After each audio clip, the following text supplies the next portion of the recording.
Hi everyone, good to see you again. And thanks for joining the final Meetup of 2025. Good to see some familiar faces and some new faces. So if you're first time here or you haven't joined our Slack channel yet, you are very welcome to scan the QR code and join our community, where you will get more updates about our next meetup or future events, or even networking with your peers.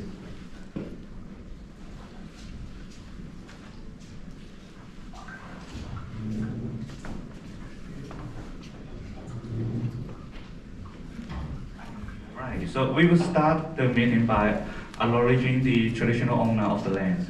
We acknowledge Aboriginal and Torres Strait Islander people as the first people and traditional owner and custodian of the land and waterway on which we live. We honor and pay our respect to elder past, present, and future.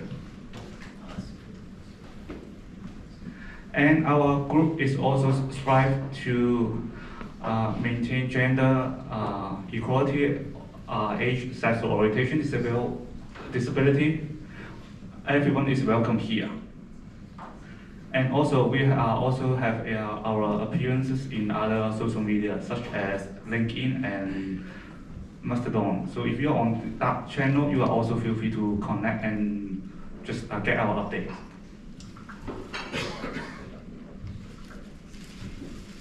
And before we start, we also want to thank our sponsor that give us the food, the drinks, and give us the venue for today. First, we want to welcome Judo Band. Hi everyone, great to see you, and yeah, the last event of 2025. Just want to say thank you to everyone for this year for turning up, because without you, without our speakers, our sponsors, this just wouldn't happen.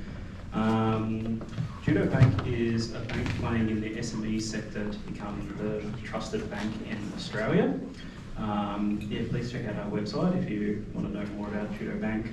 For tonight, a little bit of housekeeping rules. If I can have everyone's help with keeping the place clean, that would be very much appreciated. The bathrooms are all the way past the elevators to the right. They are all gendered. And I bet everyone has seen there's a bunch of presents and a few things around out the door. If I can have people just leaving them alone, because they're gifts from all of the judo staff to some kids this year who, of course, need a bit of cheering up. Hope you all have a great evening. Thank you. And secondly, we want to thank Style for their support. Is any representative from Spa want to talk to us? No, I didn't need to say anything. Okay. Thank you for coming. We thank you. And also, AWS is also our launch support sponsor. Yep. I think they don't have. Anyways, before we start, we also want to share the news that we are going to have a hack days in next year. So we are finalizing the content, the date, and the stuff. So again, please join the Slack channel to get the updates. And then for today's agenda, first we want to apologize that the second speaker of today, Ashok, is having some circumstances that he can't join today.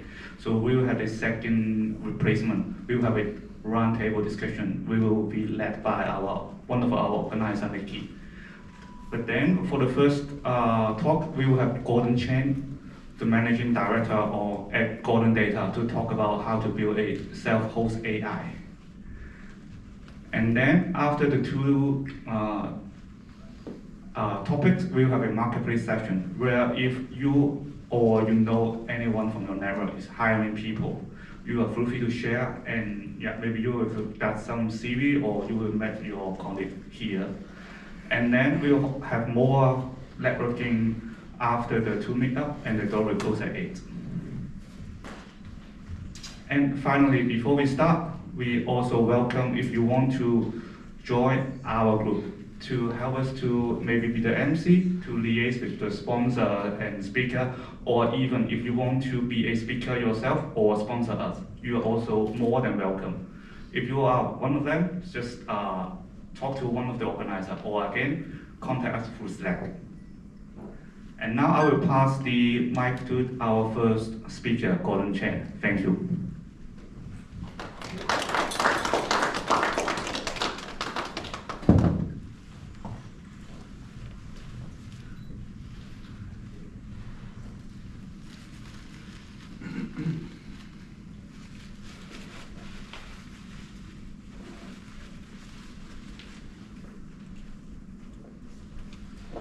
Thank you, the sponsors, Judo Bank, Style, and AWS, and the Meetup for the opportunity. And I think I know it. And thank you everyone being here. We are brilliant. So it's Christmas season, but we are here on the cutting edge technologies. So awesome. Building a self-hosted AI, the cost-effective path to knowledge management system, SharePoint teams. We are zooming in along the path from AI evolution, deep dive into RAG, followed by key Python libraries, and then implementation and show and tell. We will have 5 minutes for Q&A.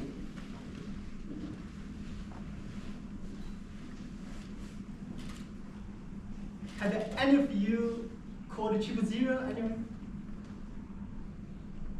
It's good that no one called that. Anyway, let's imagine we are calling 000. So voice is coming, emergency, police, fire or ambulance. A voice is asking, is that an AI? No, not really. There are actually test operator, the real person. A person with authentic intelligence, not artificial intelligence. And then we say ambulance. The call is then connected to an ambulance Victoria operator. And then, while we are talking with the operator, a tool might be there listening to our conversation and taking notes. What technology is at play there? Voice to text. Yes, yeah.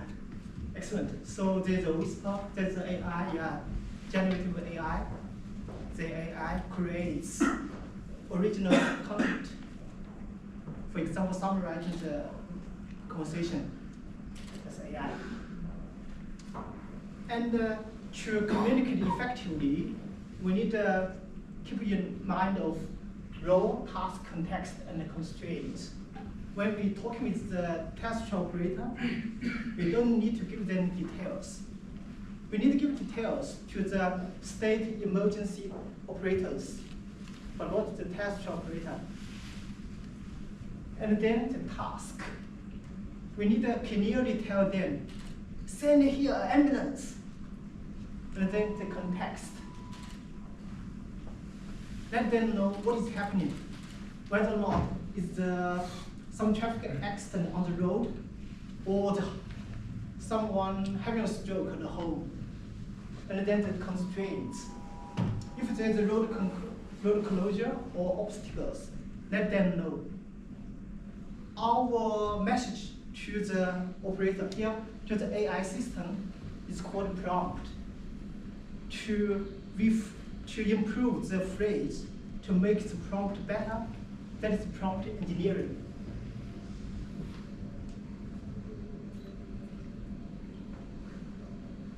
Police, fire, ambulance. If I respond with plumber, what will happen? They might get confused and disconnect the call. Similarly, that can be a good solution because yeah, a lot of people do this kind of bad things and the system will be broken. Yeah, it is a reasonable solution, but might not what we really want. Similarly, AI sometimes give us information which looks perfect, but it's misleading. We call that hallucination. If the operator had been patient and I had said, my house is in flooding and the electricity is sparking, they might connect me to the fire rescue Victoria. That highlights the importance of context engineering. So to improve the whole environment, the entire environment, to better inform the AI systems so we can get the intended response. Ideally, the emotion system should be able to see the burning house, hearing the screaming voice, and read text, so those people who cannot speak can talk with them. That is the multimodal. The capability to process different types, multiple types of data.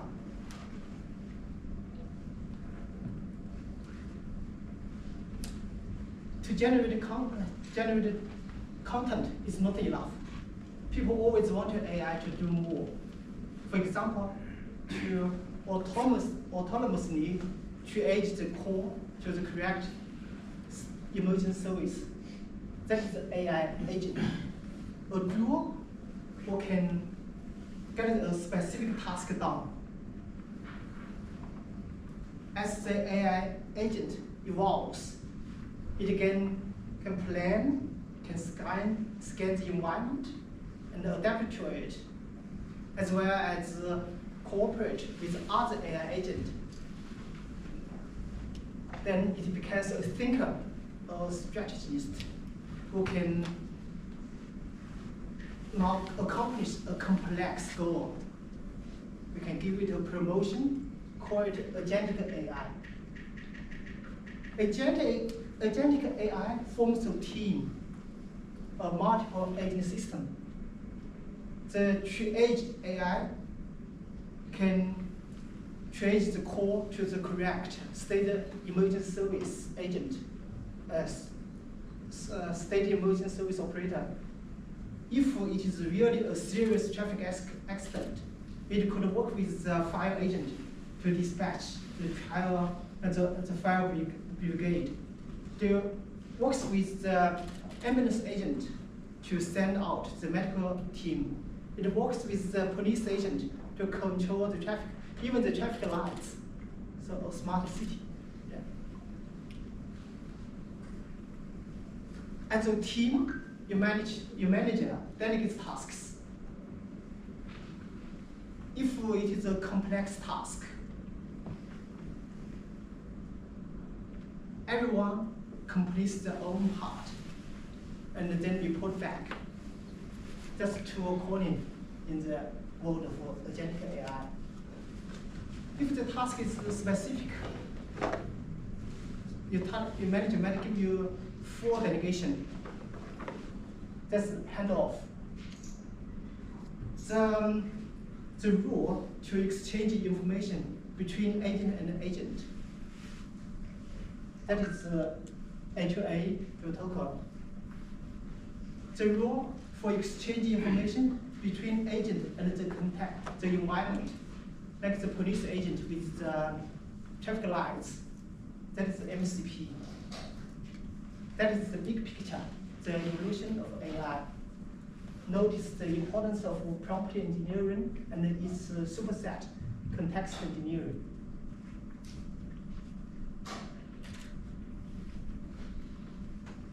The ChatGPT, the Copilot, Gemini, all of those kind of GPT, they are great, but they only provide us generic advice. Those important documents, for example, the procedures, the policies, the training materials, technical documents, often locked away in the organization, say in the SharePoint.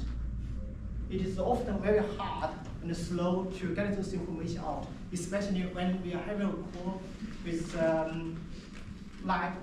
have a live call with the customers, where the accurate and quick answers are essential.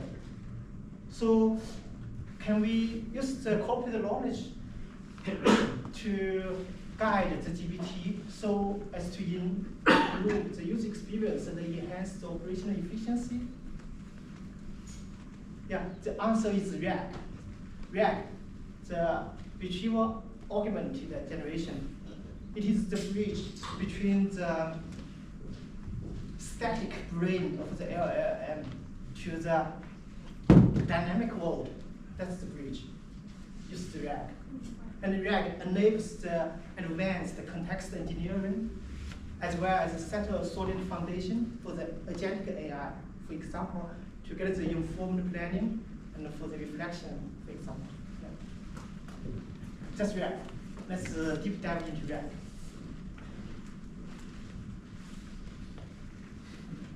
Yes, the other day I went to State Library looking for a book, the economic naturalist. And the librarian, let's call her Llama, the engine, searched through the State Library catalog, let's call it the GGAF, the static model. But she told me the book there is only for reading them, cannot borrow. But I want to borrow it home. So she knows that is out of her general knowledge. So she checked a special interlibrary loan catalog, let's call it the vector database. And then she told me, if you want to read it here, it is in B330. If you want to borrow it, you can borrow it from Melbourne University, Swansea University, and La Trobe University. The whole process, moving from check the general knowledge to the consultant's specialized database, is the essence of RAG. Let's step back to have a look how the whole system comes together. The first thing is building the vector database. Say, like a representation of the physical, the book stacks. So basically, the books, trolley by trolley, chunking, the classified based on the categories, as embedded module or embedded algorithm. And then they placed those books into the book stacks, that's embedded into the book stacks, the vector database. And then that's the index with the index of the location. For example, politics in that color, economics that color, and the mathematics is nearby somewhere there. Now the query, where can I find the economic naturalist? The librarian determines its category, or which category it is. That's embedded query. And then search against the book stack or the vector database. That's to find the best match, that's the retrieval. And then use the retrieval result combined with the information in the State Library catalog, that's augmentation.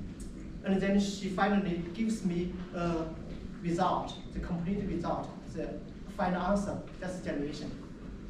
So that's how a generic AI turns into a knowledge-guided expert.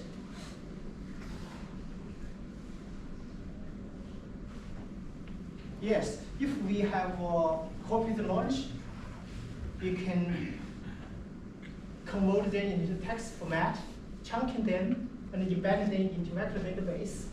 When the query comes, we embed the query and search against the vector database, get the result, combined with the pre-trained knowledge from the large language model, and generate a response specific to the business.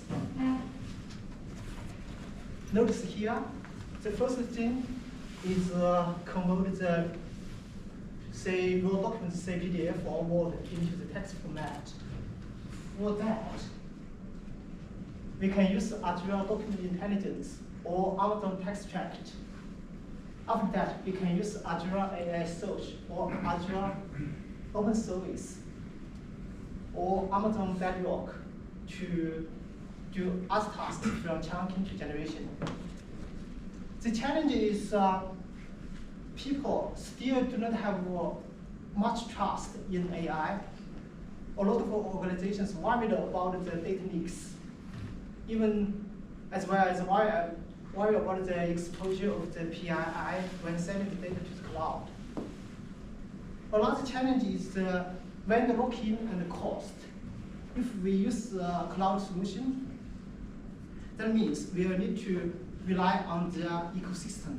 The flexibility is gone, and the cost is significant too, especially for small businesses. So is there an on-prem solution which is open source as well as low cost, so we can build our self-hosted AI? Yeah, the answer is yes. The open source communities, especially Meta, they have done some brilliant job.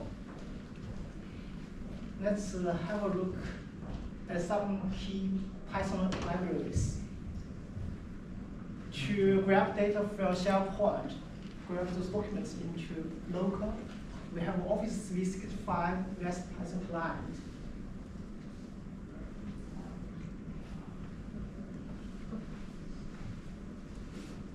So here we have examples of how to pass the authentication. And down there we have examples. Oh, so it's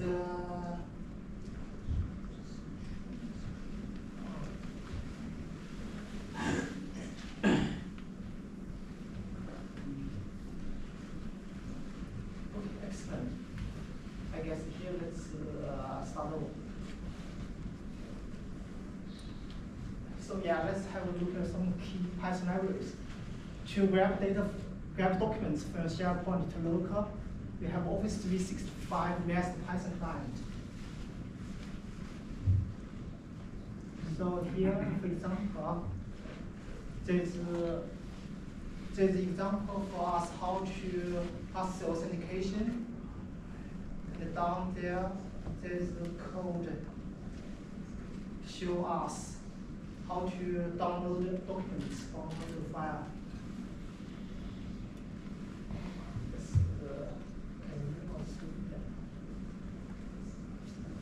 And now we get the document our local place. We want to then to convert it into text format. Then the long-chain community has the document loads, especially the directory node. Let's have a look at that. So here we give the path to the directory, give the file format.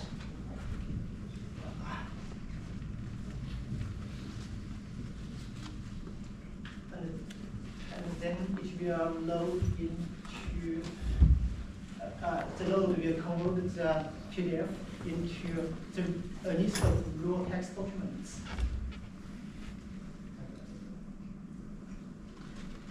And then we have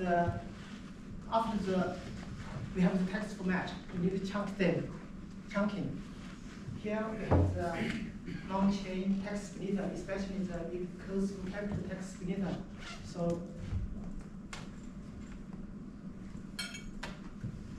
here we can pass the separator as a splitter, kind of algorithm or the way to do the splitter.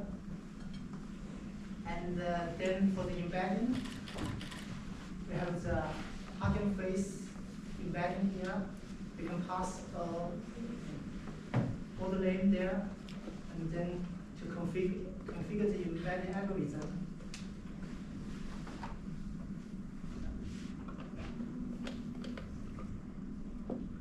With the embedding algorithm and the chunk for documents, we can then create, here it will then use the from document method it will then come back a vector store. We can then save the vector store into a local file system. Here, save local. So when we need to use it, we can load it into the memory, and then we can use the similarity search to get the best message out.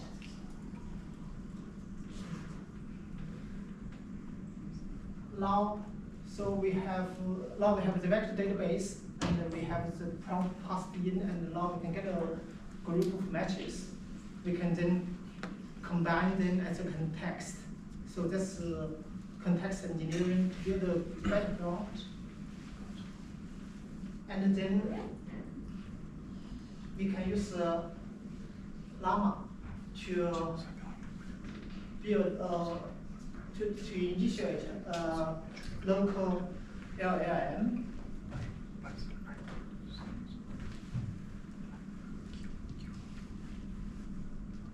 As well to trigger it, pass the prompt, and then it will yield the final response.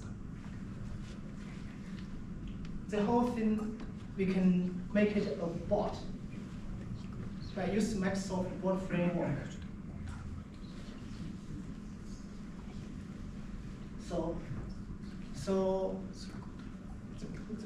We wrap them as a bot and put those functions in the on turn. And when the same teams or Slack or whatever, put a message in, and then the bot service triggers the adapter of processing activity and put the turn, they trigger the on turn, and then send the response back to the teams. So here, if we come back here, there's an adapter. The main thing is one is the process activities to pass in a callable. And that one is to pass the message from Teams or whatever chatbot to the bot itself. And then here is where the bot goes out to the Teams or the kind of channel or the kind of interface, so send activities. That's the true method in the sequence diagram.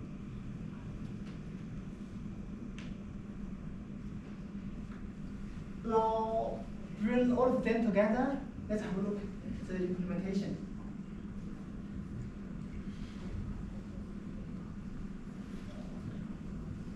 So here.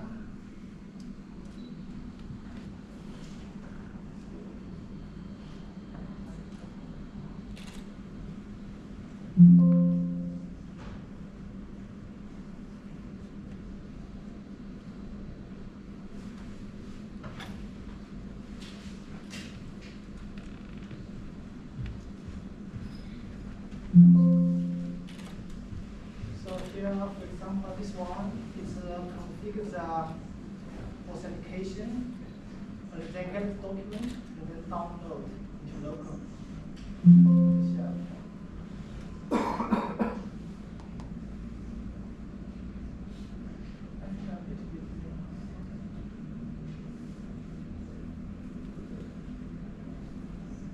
Now we have documents downloaded into local. We need to make them into text format, and then chunk it, and then embed it into the vector database vector store. So text here. So the vector loader, we pass in the path, pass in the document format, and then it will then load the into text format raw documents. And then the recursive character text splitter, pass in the separator, and the for algorithm, here do the splitter, and then we get different chunks. And then the hanging face embedding wrap the a model to configure the embedded algorithm. Here, we pass the chunks and the embedded algorithm into the phase, which then create a vector store instance, and then we can save it into local.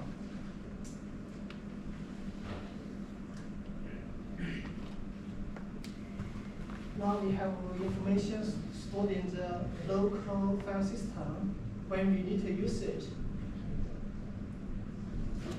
we can then the same embedded algorithm and then load it from the file system into the memory.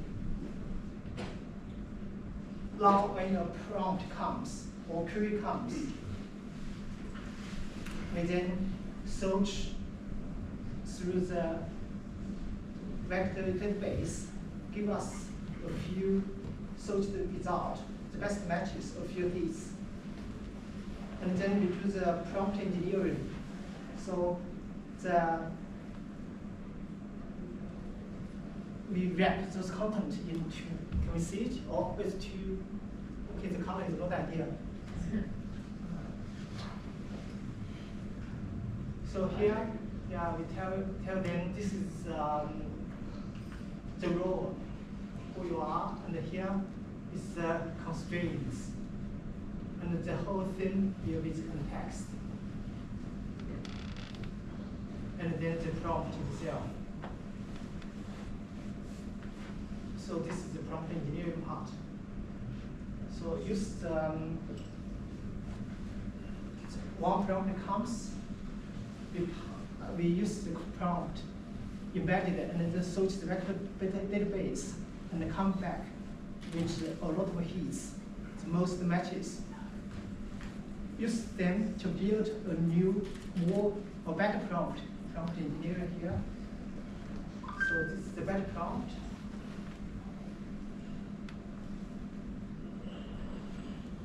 We have the prompt here. Now let's see the bot. First, the adapter. Let's have a look at the adapter. The adapter, actually the configuration is quite simple. It's mainly about the confidentials, so the teams or whatever channel knows how to communicate with the bot. And then the bot service. Just now, here we have bot service and we have bot, we have adapter. So the bot service. The bot service, yeah, it's the adapter process activities. And then we are going to initiate the bot and which the on turn the caller will pass into the process activities.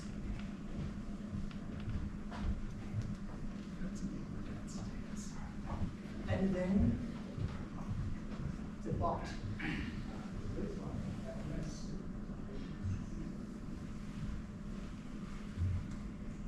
The bot is when the message comes, it then uses the message to create the prompt, the better prompt, which we just saw how it works. And then the prompt passes into the LLM to get the result.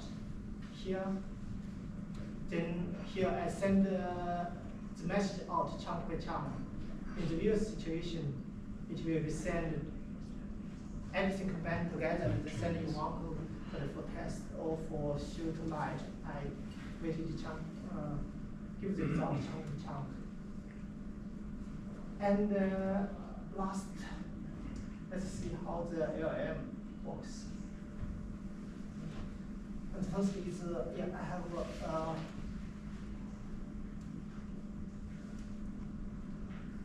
graph there. Yeah.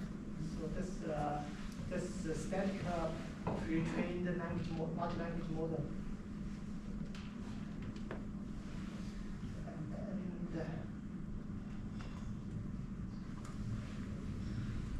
so here is initiate the instance, pass in the language model, and now we get the LLM. Here, when the prompt comes, it is triggered, and then yield different get the response and then yield by chunk. That's the code. Now let's see AI in action.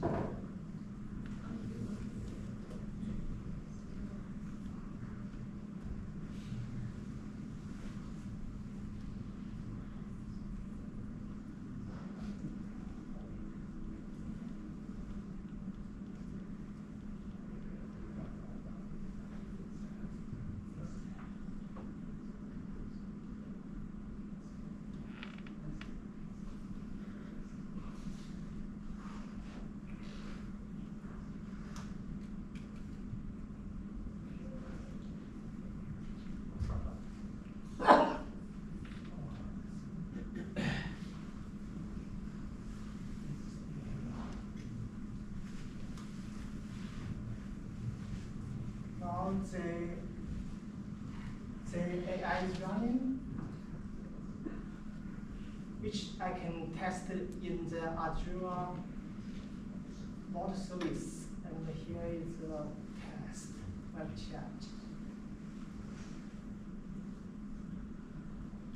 Tell me 3 facts about Meetup.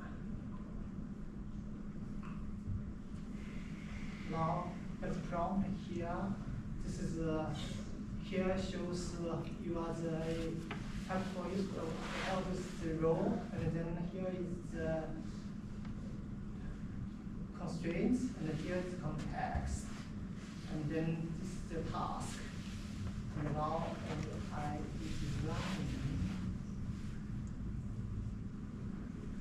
which give us response. As I showed it before, yeah, for save us from waiting, so I waited when the response yield, and then directly print here.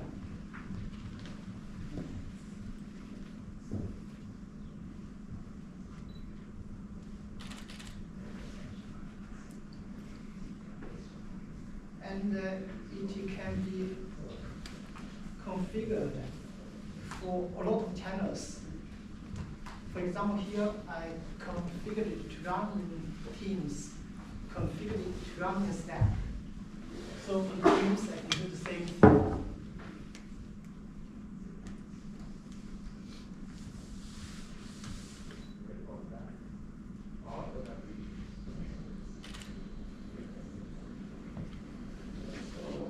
So here shows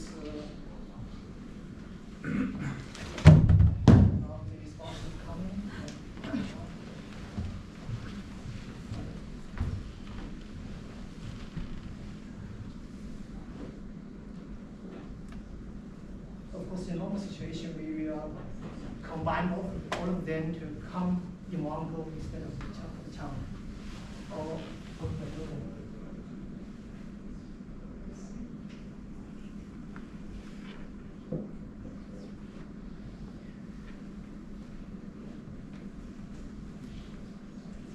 there are a lot of platforms you can configure to make use of the bot.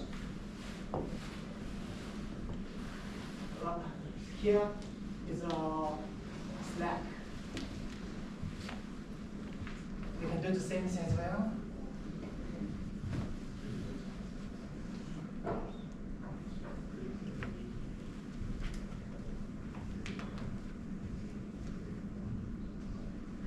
And then it will come with the responses.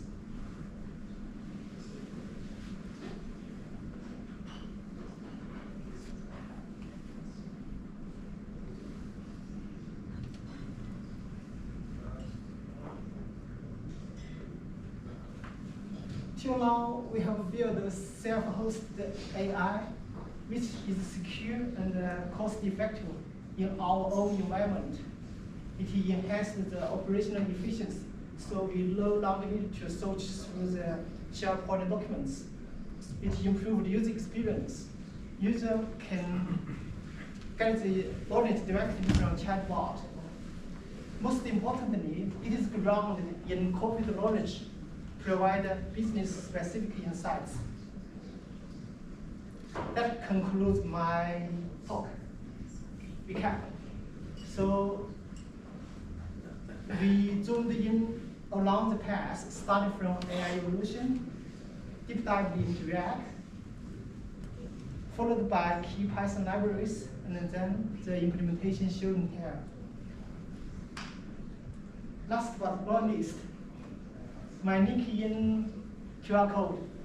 Please connect with me, and let's grab a coffee sometime or have some fun together.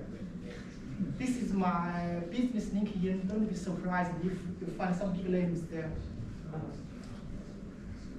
This is my golden data link QR code. Customers welcome, partnership welcome. Donations welcome. Donations welcome. Let's just fund you welcome. And do we still have time for Q&A? Okay, sure. Now, yeah, I'm now ready for questions. I noticed you were using, I think it was DeepSeek. Yes. In that one. Have most of the RAG systems that I've used or come across are using sort of cloud-based models. They're using like a hosted GPT or a Claude style model. Yeah. Have you tried other models than DeepSeek, and if so, which ones did you find, like which open source models did you find the best performance on for this style of use case? Yeah. So there are. Let me first let me show you why did I choose DeepSeek.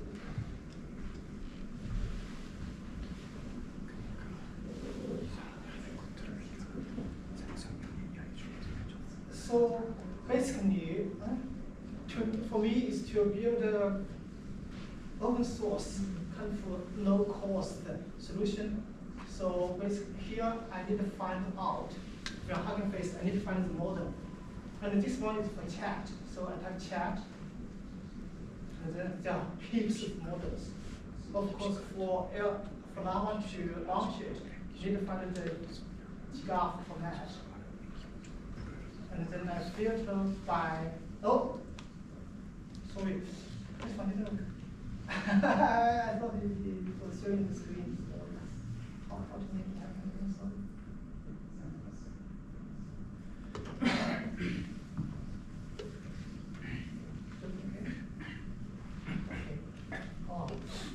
Oh yeah. So in the Hugging Face, I want to find a model for the LLM. So here I search for the chat because this is for conversation. So I find the chat model. There are a lot of models here, and for Llama to trigger it. So that's a giraffe. And here I sort by the most likes. And just once, it must be good. But those are kind of not well known for that. So I was trying to find well known ones. The DeepSeek, yeah, kind of high. And this one 6-7 billion tokens. That's too big for me. And then let's keep going. And then, this one looks perfect. That's why I choose DeepSeek. As for the performance, there are a few configurations. Yeah, here is 7 billion tokens. And let's stop here. The main thing is the configuration of the, when we launch the LLM, so how many tokens to run, and the context window. So the context window includes the input as well as output. So that's the context window to configure. And another is about the chunk, so text. So the chunk size, for example, here for my computer to demo it, the computer is not that powerful as well, and you don't need really that much of information, so I made the chunk size small. So basically, the reason I choose DeepSeek is a mature product, and for the performance, it's about the configuration of those parameters. Thank you. Is it hosted locally or permission? Yeah, it's a locally How open about machine. those team stuff? Was that also part of Yeah, it's all local. It's, so basically, inside here is a web service, and I configure.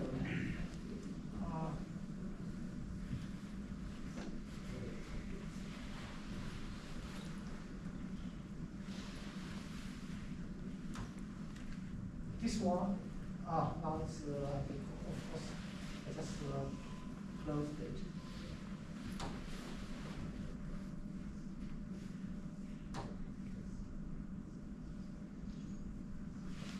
So it's this, yeah, now it's the API, so yes. And then here, and then configure it into the bot. It's pointed to, S, there's an S in there. Yeah, this init post, of course, HTTP GET does not work. And then configure it here in the Teams bot. Yeah, it's hosted locally. Everything is running locally. Exposed the API to Team, to Azure. So basically, that's the only thing exposed. So it's secure and a cost-effective solution hosted inside in our environment. Sorry guys, but we're a bit out of time, So we have to wrap up first meeting. But I'm sure that Gordon will be well here to answer your questions in the break. Yeah. Now we will have a short break for about 10 minutes, and then we will come back for the second talk. Thank you very much. Thank you. Oh, very well. Well, while we're waiting for a few more people to come in, I'll just do a little bit more blurb for the hack days for next year. So we're looking at doing some Maybe you can let me know, I can check it out. tests you offer people who are hobbyists or just the first order every week. So the idea is that this will just be something we organise on the Slack channel, and you have your, say, you're studying for something or you're working on your pet project, or you just want to ask questions and bounce things off people, then we're looking at some small meetups around the place, probably just in public libraries and things like that. So if that sounds of interest, then jump onto the Slack channel and just join the Hack Days channel on there.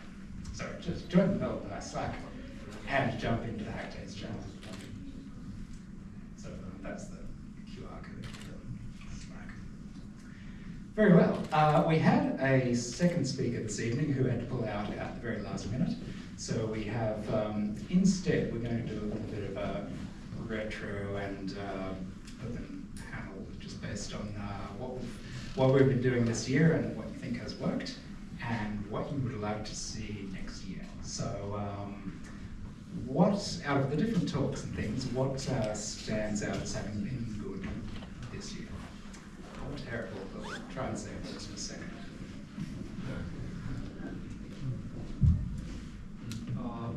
So I think in August, Leonardo had presented a Azure image processing step.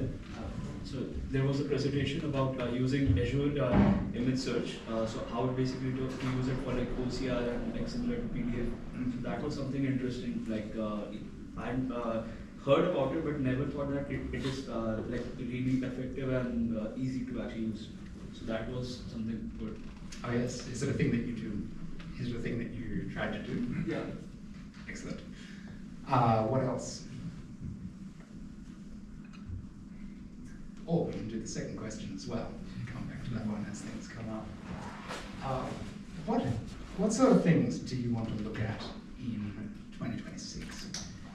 What are the topics that are interesting? See, I do the learning desk, so I see which of the dots disappear the most. So it's machine learning and AI is number 1. Jobs is number 2. And so it would be really good to get some employers to, some people who've been hiring to talk about how they've been finding the hiring process and what they're looking for in the market, and what skills they're after that they're not seeing, and What the current market is right now as well. yes, yeah, I've been watching it a bit. It seems to be turning up more than it has been middle of the year. That's, my theory about Python in Melbourne is that you always have to do Python plus one other thing. It's never just Python on its own. It's always related to either a particular job or a particular technology. So yeah, mine is Python and web. So yeah. So what? Well, actually, let's ask: is that a topic that would be good for running next year? Yeah. Let's be aware of.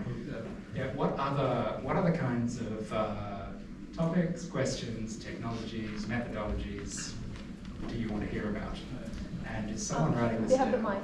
mic. Sorry, Michael, can I just jump in? I just wanted to add in, like, you know how you got jobs and then Python and what it's being used for, or what else it can be used for?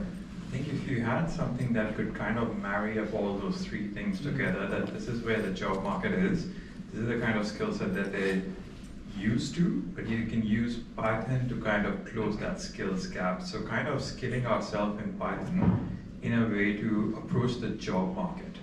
So if there's a way to kind of close out that gap, like where can we use Python to kind of achieve something in the job market, that'll probably make people a bit more ready for the job market. Make sense? I think so, yes. I'm trying to kind of mentally map it onto the sort of hiring that I see people doing at the moment. So there's like one thing that's popular is Django. There's a bundle of stuff in that technology just for web, and that's almost always married to full stack in some way. There's people who are looking, like probably the biggest amount of hiring is AI, like not machine learning anymore, just straight AI. Gen AI, computer vision, or just AI in general? It's not my area, so I just see a lot of it, but I don't know where it's narrowing down into. And then there's a lot of ops, which is almost invariably out there.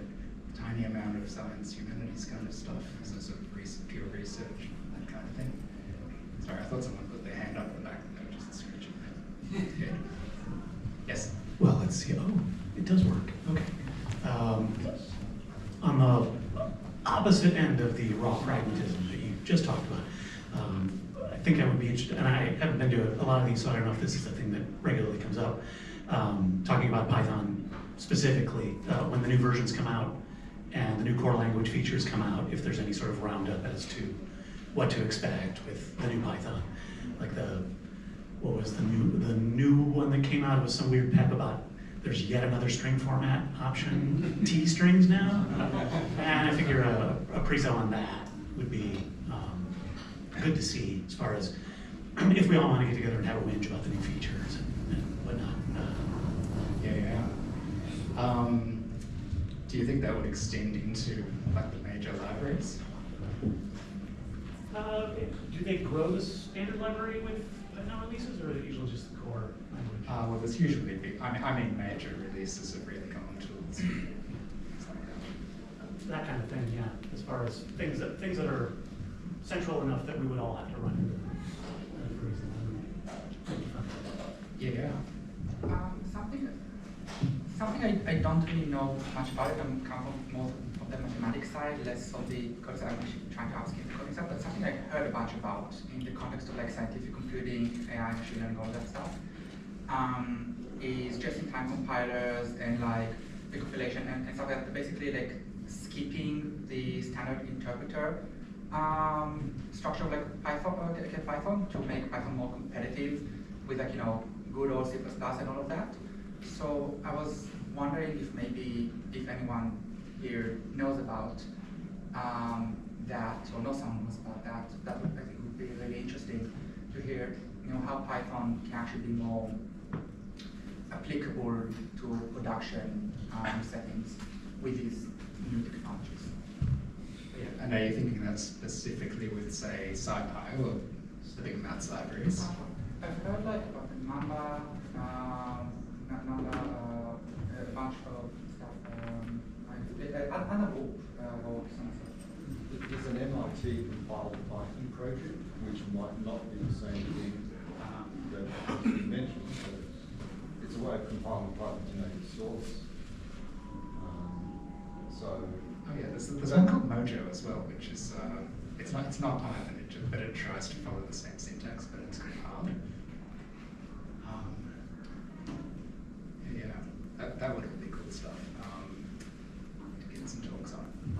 I'm not sure whether it is applicable or not. I think a few months back there was a talk about sidechains, like the optimized version of Python, which like not many people actually use, but it is like it can be used as similar to like how we are actually using C or C++ for like better execution time. Yeah. Plus, there's just the standard thing of writing your own compiled extension. Let's see. I've never done it. Let's see. Usually. Like to hear about, actually two suggestions might bring up. One is not just the AI skills of today that companies or people are using, but also, let's say, to front run or to get ahead of the curve, like some, let's say, technologies that that companies or people are looking into or expanding into. So that, let's say if for job seekers, for example, that they would have an extra leg up so that they pretty much knowing where to go, like pretty much direction.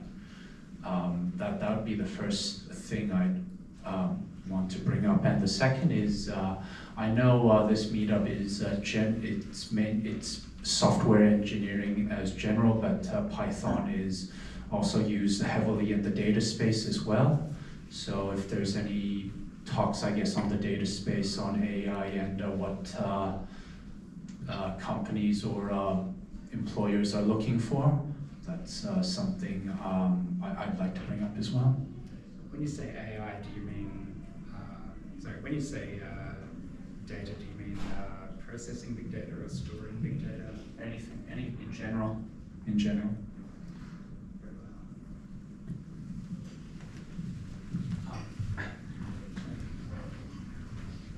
Maybe I can go, and then we can. You guys can take up. Yeah. So I think one thing I'd be interested in seeing is reach out to the academic community in Melbourne and seeing, like, even if it's not, maybe it would be great if they are using Python.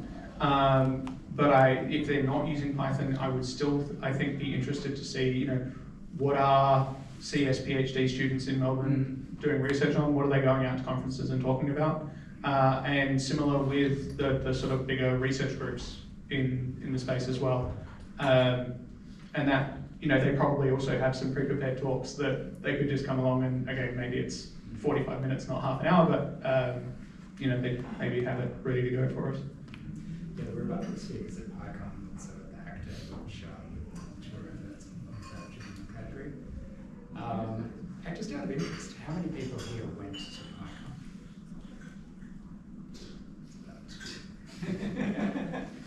So there's not much overlap between these groups. It should all be new material.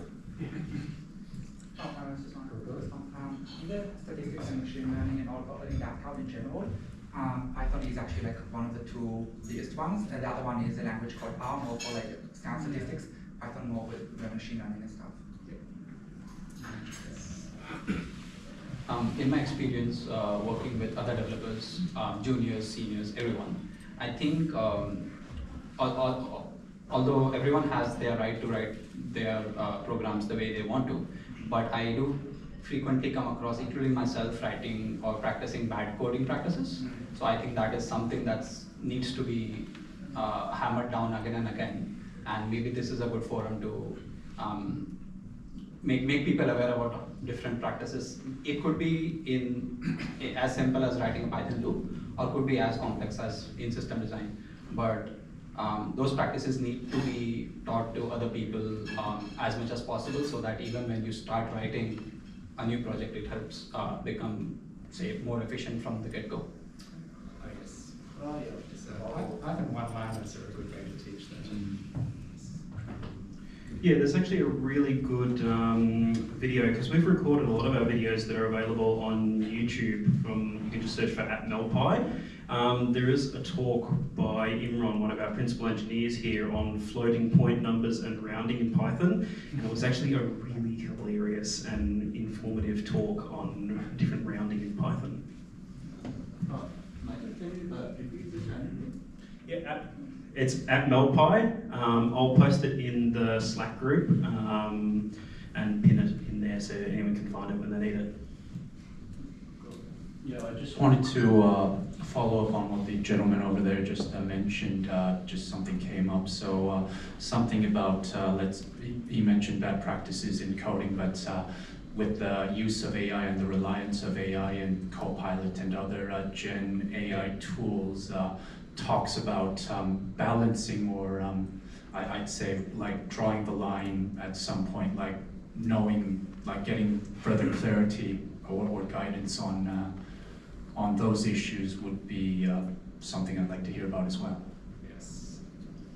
As in the fastest possible way to generate technical debt. with AI. Or avoiding that. Yes. Cool. All right, maybe next question. Has anyone made a new library or package this year that you published?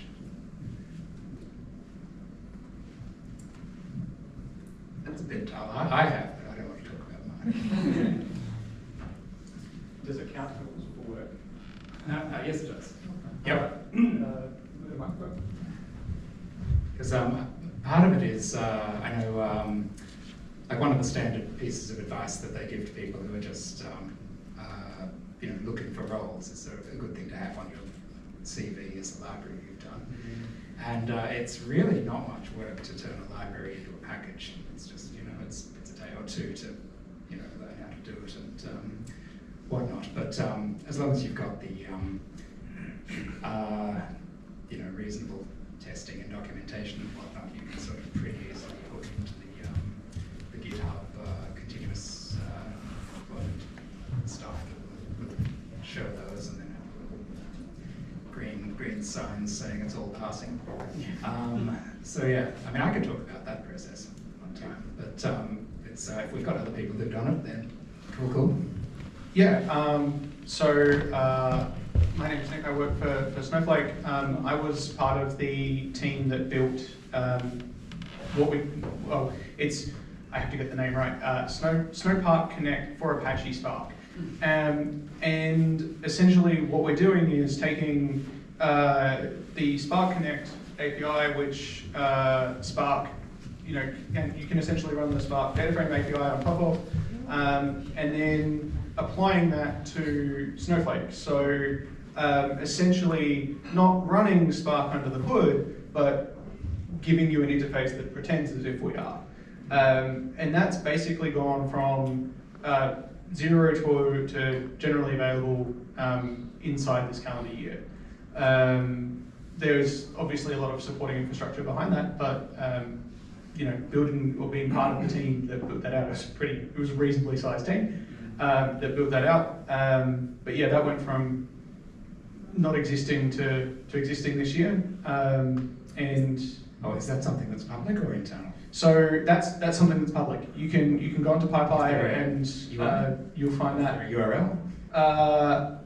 I think PyPy Snowpark Connect. Or PyPI I should say. But yeah, that's what I've spent a pretty decent chunk of time working on this year. Thank you. Just wanted to bring up, since if it's for what employers or job seekers are looking for, just wanted to see some topics on how to deal with technical interviews, if it's still a thing after Gen AI. I just tell you to close your eyes while you're answering the question. Pretty much, but Yeah, and he talks on that because the last time I checked it was data structures and algorithms and lead coding for some of them, more for US-based companies, but I haven't seen what the meta of that has been since Gen AI has been rampant around. Yeah. The other thing, probably relating to your earlier question, is whether AI has completely hollowed out the market for junior developers and what that means for people who are coming out of study programs and they want to jump past that and get started.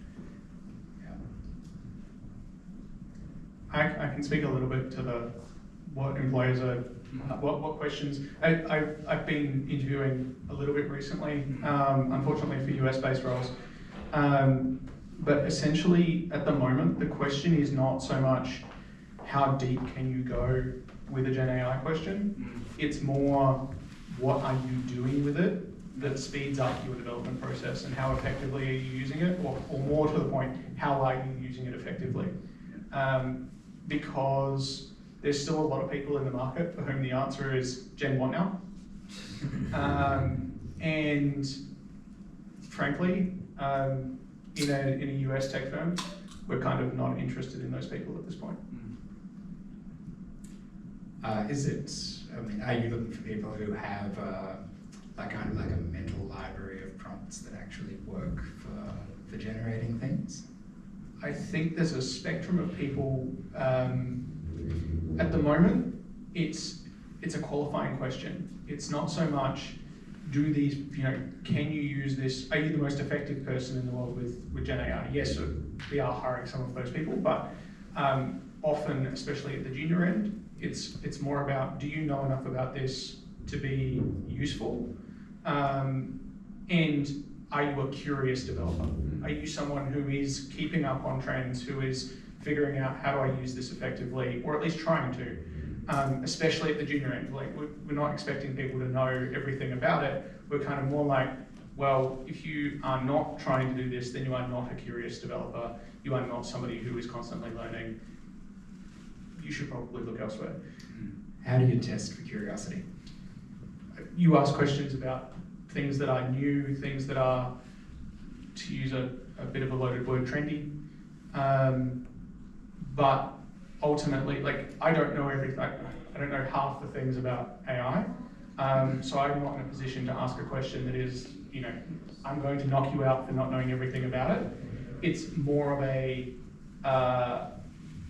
it goes into a pot of questions that you ask around, well, what do you know about us? What do you know about how you would use in my case, Snowflake or some other product on the market? What are you using? And if somebody's telling me, well, I've been doing the same Python library on Python 2.7 for 10 years, that is probably not somebody who is into learning new things. Building on top of what Nick just said, when I was an intern in the first 6 months of my career, I was pretty much hacking my way through trial and error and seeing what's working. But what my at the time manager basically taught me is how effective it is to use the different tools that Google gives you, the special codes in Google search and stuff like that. And as a junior developer at the time, it really blew my mind that Google can be that, say, intense with how much you can search into it. And now my own opinion on Gen AI is essentially that writing a prompt is basically Google on steroids. You need to know exactly what you want to ask from AI and not expect it to know everything. And that basically is your skill now. That how well so earlier the skill was how well you could Google. Now the skill is how well you can prompt, and that's going to give you exactly what you need. Yeah, that's it. So let me mention a bundle of keywords. How much longer do we have? Okay. Let me just mention a bundle of keywords and stick your hands up if these are things you'd like to hear talks about. Okay, so Pydantic. That's a All right, PDoc, or similar Python automatic documentation systems. Nobody's interested in documentation. That sounds about right. PyText and different variations upon it. Okay, that's the most popular so far. Things like pandas, like just the science libraries. Oh, PySpark. PySpark, yep. Moving on. So generalized data frame libraries? Yeah. We had a talk about 3 meetings ago which was on pandas and data frames. Like the new pandas, I think the person had basically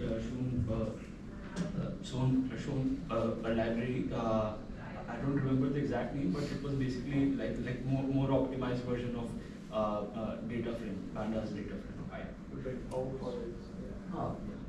Yeah. What about packaging? So, which I talked about a little bit. It's better in an interview to be able to say, "You want to see some of my software? Just type pip install." That's going one up on just having a pet library somewhere. How about cloud? You mean, say, running using Python with, is it Cogito? In AWS or? Yes, pretty much. You mean, so cloud-based computing or cloud-based hosting? Computing. Okay. While we're going, okay, show of hands for cloud-based computing. That's almost everyone. Yeah. What about cloud-based hosting? Just say you've got your library or something, you want to make a little demo website for it. That sort of thing. Yeah, that's a fair number. Good. What are there other things that are similar to what I mentioned that are coming to your minds while we're doing this? Not too similar, but something I just really think is really cool, and possibly like something that will be like big in like maybe 5 years, because technology is becoming more accessible now. There's stuff like PyMC, PyTorch, etc., which are like probabilistic programming. So imagine programming, but your variables are actually random variables with a specified distribution.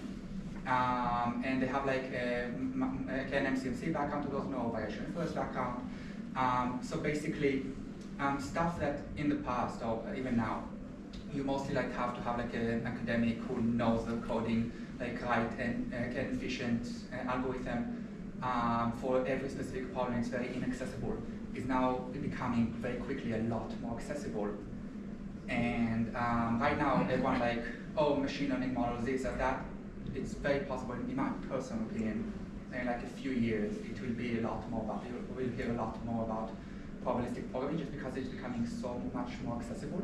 And it's a very natural way to model a lot of problems and get like full like uncertainty and stuff. A lot of the stuff that people are using black box machine learning models for, those tools can actually be very good for.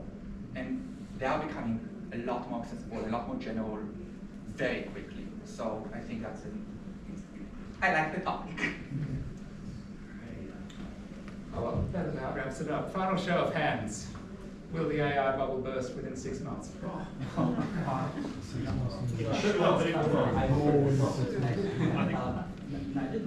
actual thing. If you see like everybody is actually saying that AI bubble will actually burst and everything. But the main thing is that like there are so many countries that are pouring like billions and billions. Like US, for instance, they are pouring 500 billions to 750 billions. But if you see, that is getting pooled around, like circled around with like different companies. And now the stakes are like so much higher, and everybody knows that we actually need it. And for the only bottleneck is basically computing, computing power, the power station, the transmission lines, and these things. Like all in all, I think this way, most probably the whole industry will actually push through in any which ways, because it is not in just one frontier that we are actually gaining something. It is like basically all over. Like, oh yes, I don't think the tech's going anywhere. I mean, will there be a financial adjustment? Yes. I mean, they'll probably try to reflate it one way or another, try to kick the can down the road as long as possible. They have been doing it for a very long time. Very well. Well, were there any other comments on questions 1 or 2? Or otherwise, we may wrap up for the year, and feel free to give any pieces left. Has there ever been any discussion in this group of how Python compares, the Python ecology of tooling and frameworks compares with things that enterprises commonly use? Like, what's the equivalent in the Python universe of Spring Framework, Spring Boot, and now Mbabbler from Robert Johnson for agentic AI apps? You know, that's a cluster of three things that he's built that's very commonly used in enterprise in Melbourne, large Australian businesses based in Melbourne. But we don't hear a lot about how Python can stand up to that ecology. And if you're building AI first apps, maybe the tooling is currently better in Python. So, you know, you can build apps effectively in Python. Why don't you switch tech stacks? That kind of thing. And that, I suppose that's a very specific question against the more general question of why isn't Python more popular in the market here?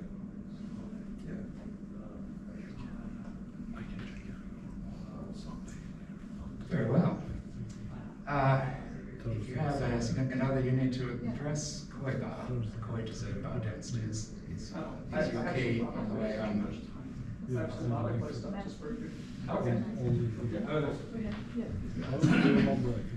Hello everyone. I've been talkative enough, so I'll try to keep this quick. I have three things I would like to spruik, and I'll keep the one I think you might all be interested in until last.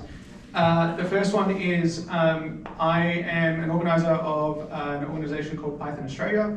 You can go to pythonaustralia.org to learn more about that. The second one is I am a director of PyCon EU 2026. We are in Brisbane this year in the last week of August. Tickets are on sale right now. And we also have an RFP out for specialist tracks. So if you have something that is particularly close to your heart and you would like to organize a bunch of people to talk about it, that's what our specialist tracks are for. You can sign up to be a specialist track organizer. And if you are selected, you can go to PyCon EU in August and have a bunch of people talk about your thing. I did the Data and AI track at PyCon EU last year. It was super rewarding just to be able to say, hey, I want to see these talks and be a big part of selecting those into that track and getting to see everyone that we selected come up and talk. It was great. So that's on right now. So if you have something you want to be a specialist track organizer for, 2026.pycon.org.au is the place to go for that. And the third one is, I've said a couple of times I work for Snowflake. I'm not hiring in Melbourne, but we are. So we have a number of roles open, particularly if you are experienced in the data space. We are looking for solution architects and I believe also some technical account management. So if you are interested in coming and working for Snowflake, careers.snowflake.com is the place to go for that. Thank you very much. Thank you.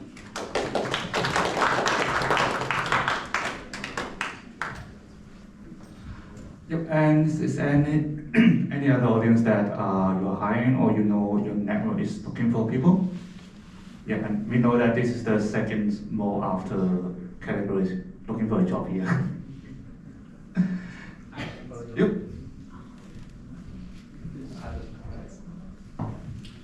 Hi everyone, my name is Karan and I'm a software engineer with 5 years of experience. I just finished a contract with a startup last September, whom I helped launch an application within 3 months of joining the team.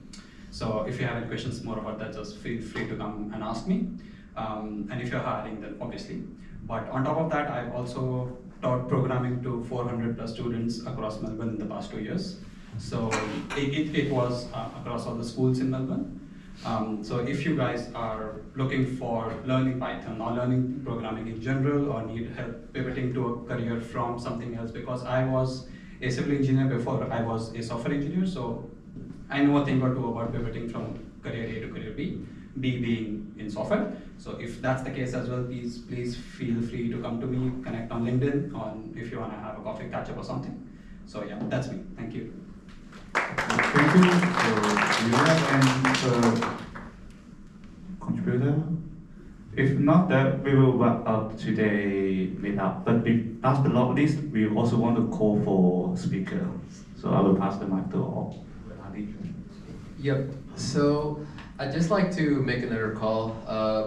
Make a quick announcement. We are off for January, so we won't have a January meetup, but we'll start again in February. But at the same time, we're already starting to gather more speakers for the year. You know, pretty much that's why we have the session just now as well, to be able to gather your thoughts on what you want. But at the same time, we want to be able to call out for if there's any speakers in the audience who pretty much like wants to, pretty much like give a talk about something, project you're working on. Yeah, pretty much if you're first-time speakers, well, we'll welcome all speakers. So yeah, please do feel free to reach out to any of us pretty much, or any of us organizers pretty much here. And yeah, pretty much just put your name out, and yeah, basically we'll just ask you to submit a form, and yeah, basically just like get your idea in that way, and yeah, for consideration. So yeah, aside from that, we also make a call as well for volunteers as well. We also periodically always pretty much like make a call for that. The roles particularly for this time around is more geared towards essentially the liaison role, essentially in terms of like speaker liaison, sponsorship liaison. But yeah, if you want to kind of like get any more information about that, feel free to chat to either one of us as well, any one of us, and yeah, pretty much just reach out to us, and we'll be happy to provide your information. Yeah, I'll hand it over to you. Yep. Thank you so much. So if you have any questions, you want to be volunteers, or yeah, just anything, reach out to us, or just post a message on Slack. Again, thank you very much for coming in December. We wish you a early Merry Christmas. Yep, thank you so much, and see you later.